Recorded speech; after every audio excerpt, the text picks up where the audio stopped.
themselves, how to leverage themselves, and how to remain relevant in today's work environment, whether or not they're self-employed, or whether or not they're making a transition to become self-employed, or whether they are an employee working for an employer. Okay. Well, for those who are working and saying, you know, I'm at my wit's end with my job, I can't take it anymore, you know, they are stressing me out, I'm working 13-hour days, Right. or whether your boss is talking down to you, whatever it is.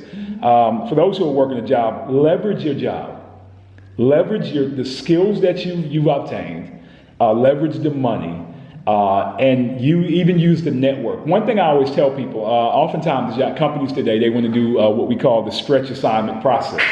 They want to give you more work for no additional pay, sometimes even no additional title.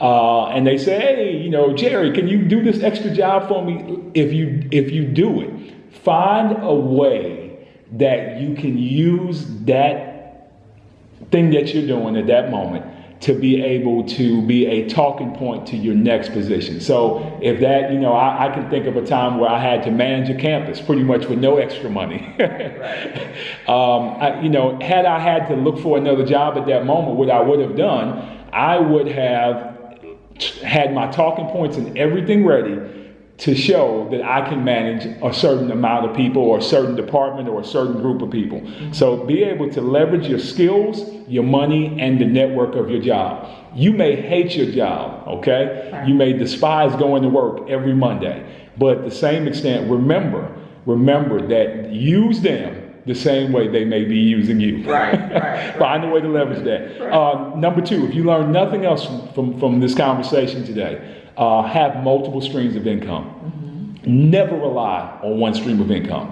And even as a business owner, you should have multiple ways. When I look at Steve, there's some people that I really admire from a business perspective, if nothing else.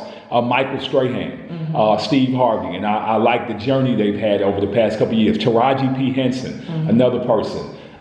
Damon John. These individuals all have multiple streams of income. So when you look at them, whether you consider them to be successful or not, from my perspective, they do a really good job of making sure that they're not relying on only one cow. Mm-hmm. You know, have several cows. Right. So just in case one stops giving you milk. One of them run off. Exactly. One of your financial cows stops giving you milk. Right. Then guess what? Then you can go to Kroger, and there's some other places to find some milk. Right. So or you already have milk stored up in some other place. Right.